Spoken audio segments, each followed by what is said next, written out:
This is WVU football going deep for fans who like to think as well as cheer. And I am Forrest Poston, talking about the coaching situation. Hey, everybody's doing, I might as well.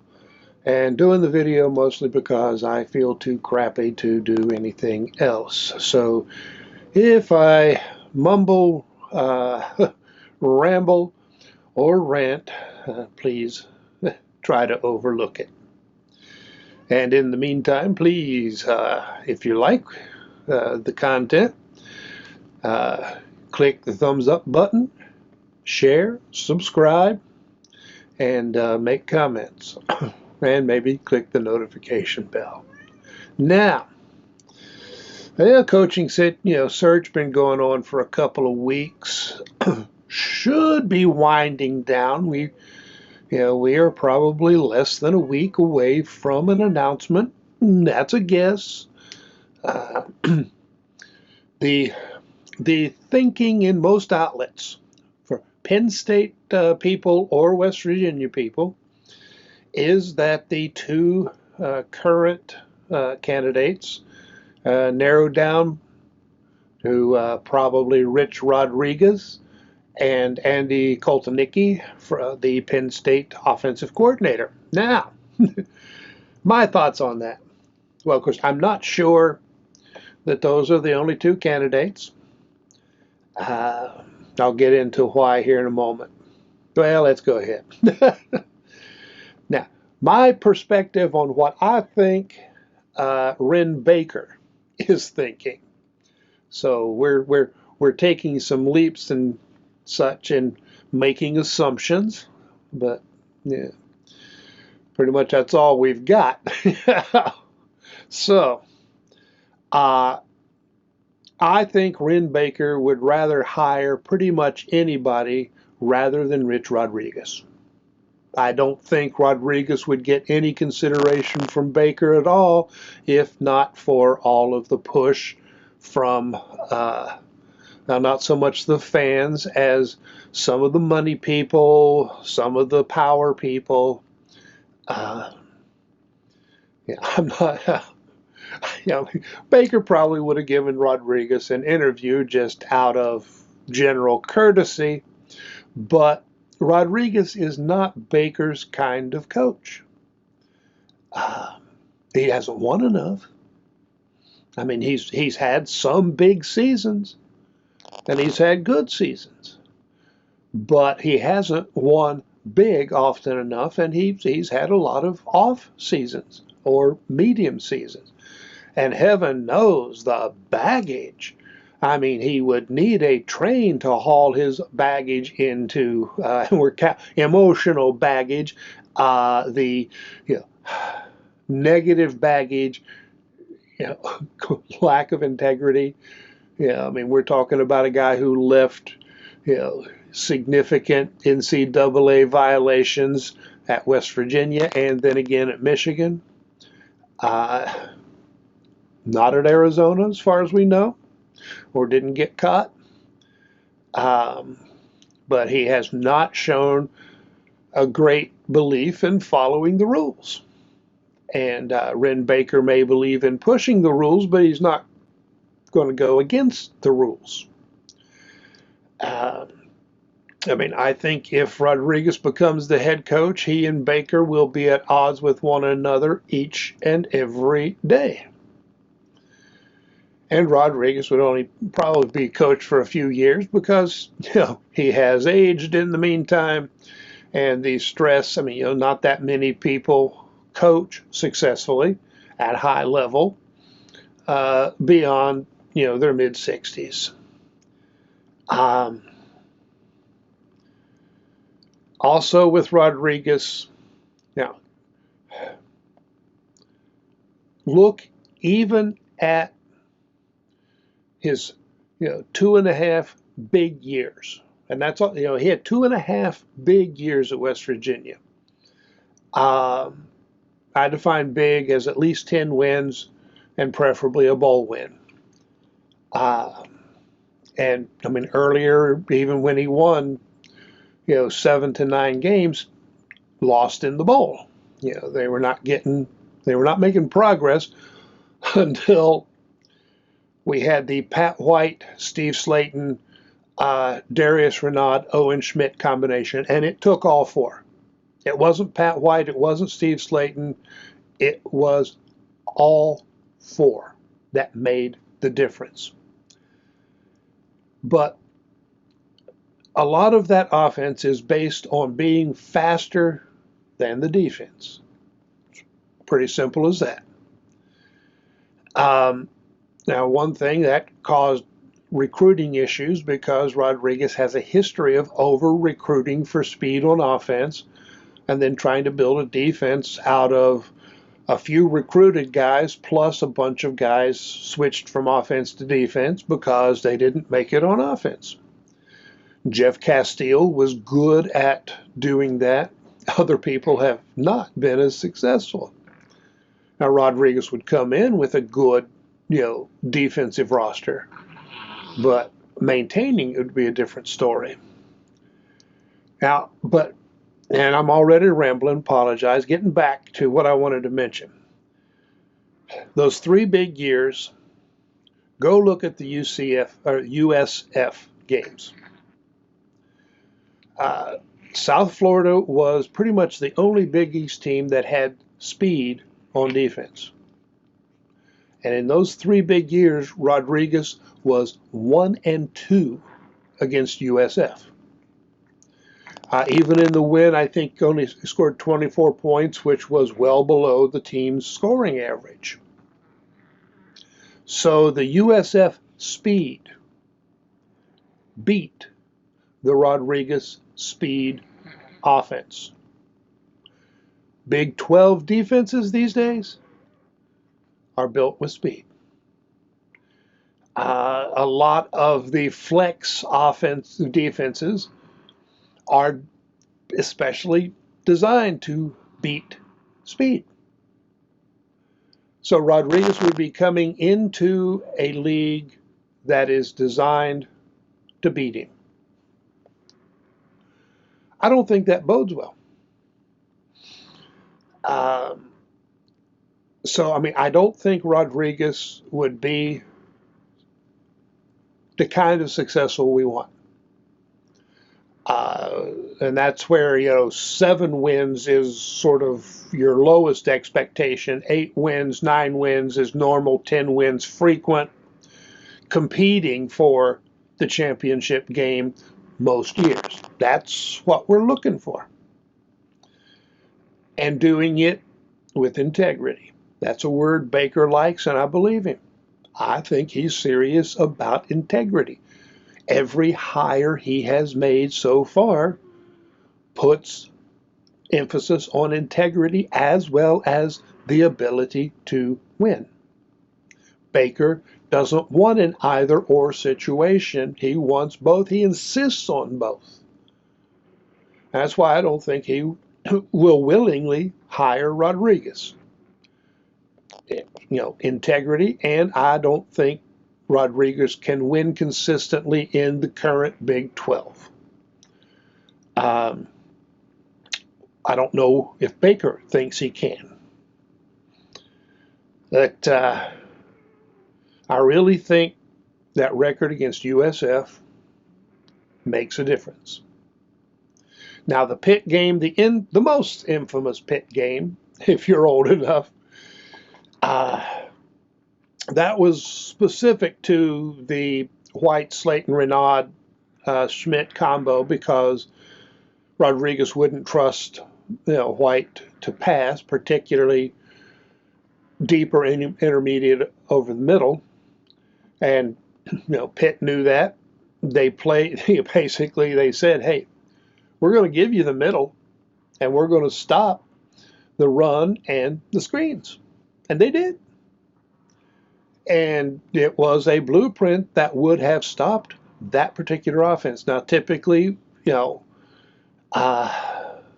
Rodriguez had not been quite as limited in his offense. He had a little bit more passing under with Bednarik and such. Of course, Bednarik could not do what White did. So, okay.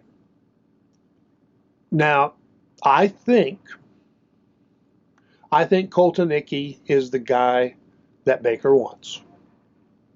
But is he the guy Baker can get? Now, first, that would mean Kotelnicki, if offered, would have to take the job. And I think there's a good chance. I mean, I think Kotelnicki would like coaching at West Virginia and would like working with Baker. I think, I've watched interviews with Kotelnicki, and I suggest everybody should go watch Kotelnicki interviews. You're going to like this guy. He's got things, but you get the sense for the ability. He's also got the personality. People in West Virginia are just plain going to like this guy. Neil Brown was too formal for a lot of the West Virginia fans. Kotelnicki does not have that same tendency. So go watch the interviews, and have a little fun. But, I mean, Kotelnicki gives you the impression that he can motivate players, and that can be a big difference in winning. He's had success as an OC, so you get the impression he can coach players. Now, can he bring it all together as a head coach? That's what we don't know, but I would bet in his favor. The big thing, though, is that Penn State is in the playoff. And the playoff potentially runs like January 20th. So that's more than a month from now.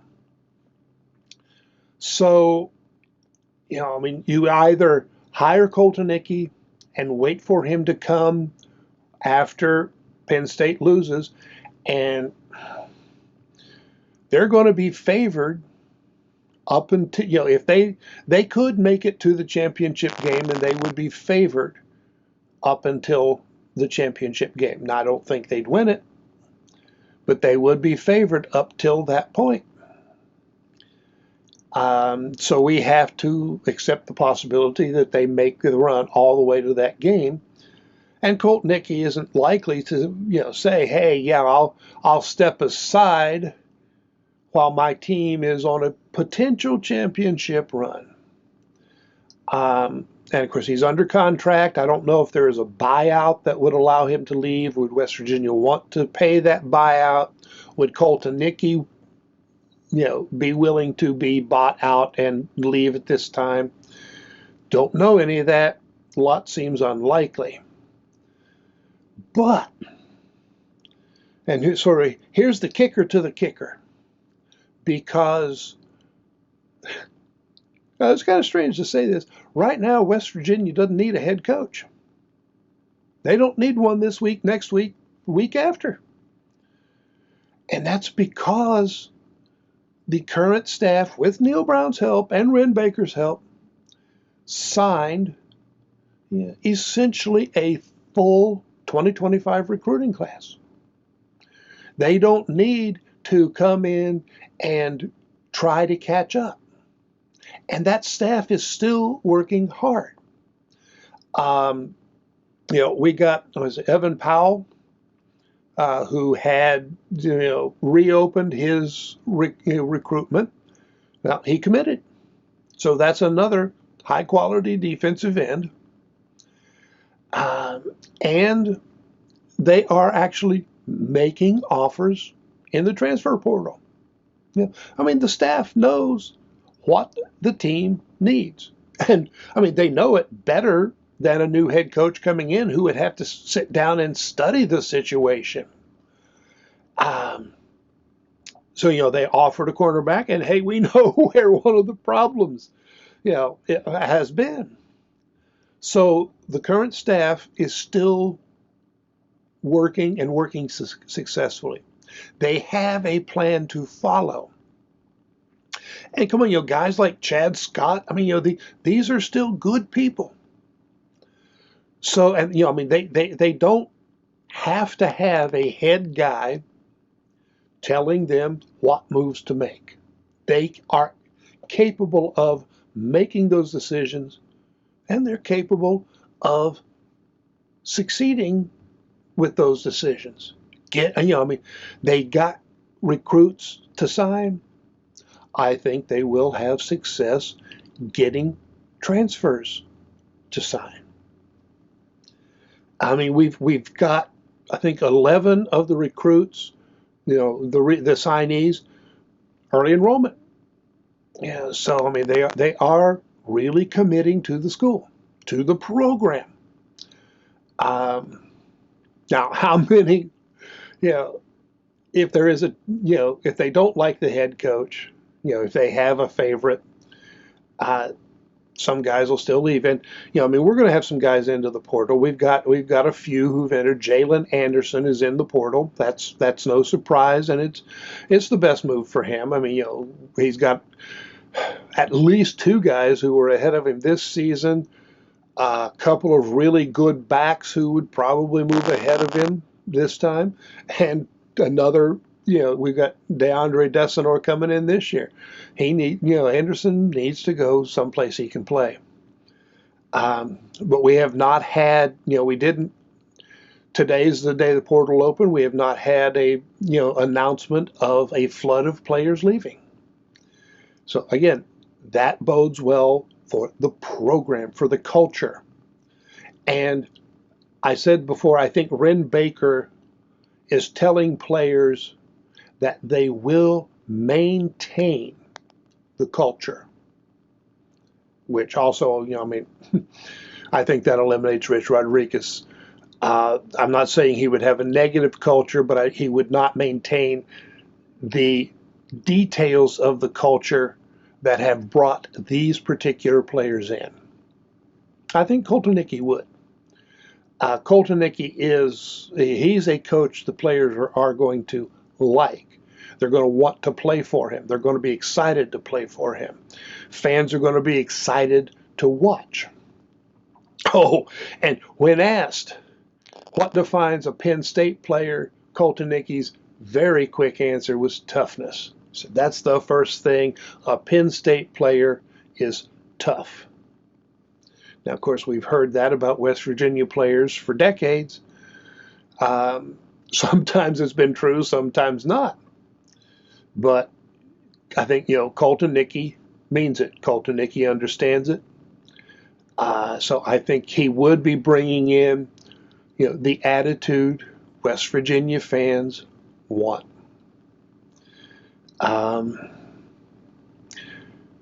Now, those two are considered, I mean, some would say they may be the last two candidates. I suspect that if Baker can't close the deal with Kotelnicki in a way that both sides can cope with, I think Baker will still look at other, coaches. There are a lot of, good coaches still on the list. I mean, we've had, some roll down at Tulane has said he's not going anywhere.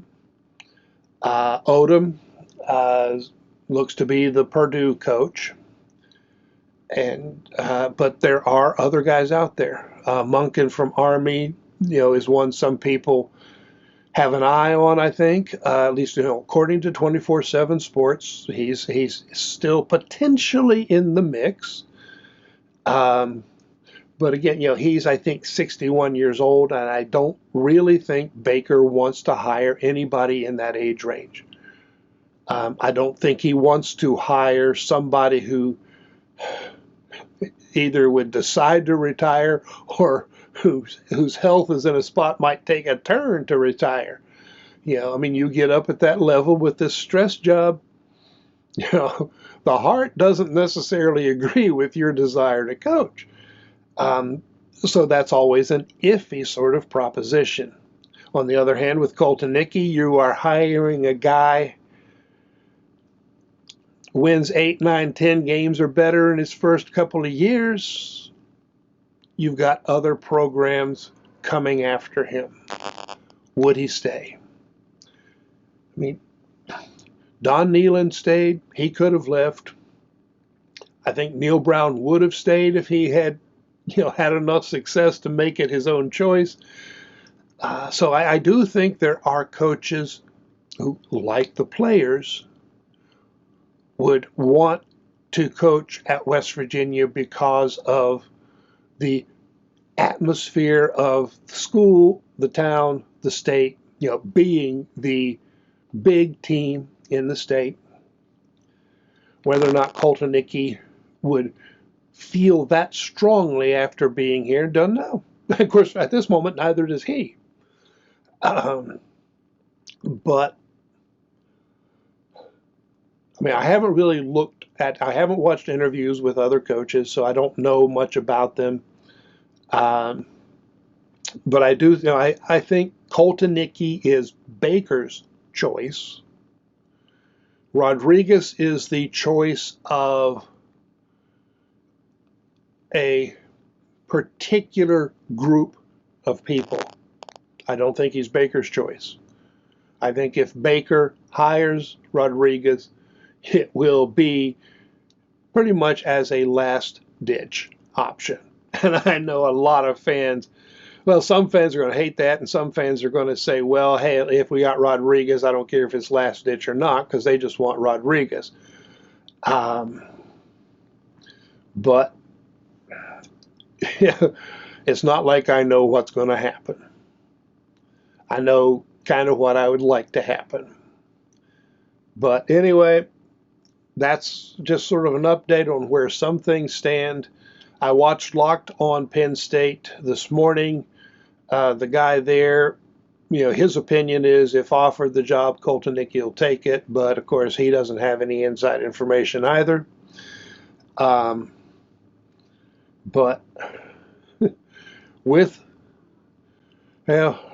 can probably expect to hear something this week.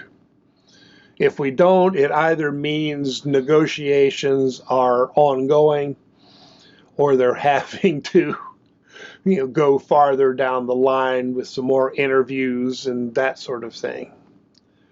Anyway, thanks for watching if you watched. I might or might not be talking to you later, just depending on how things go and how much sleep I can get, and a lot of things like that. So long.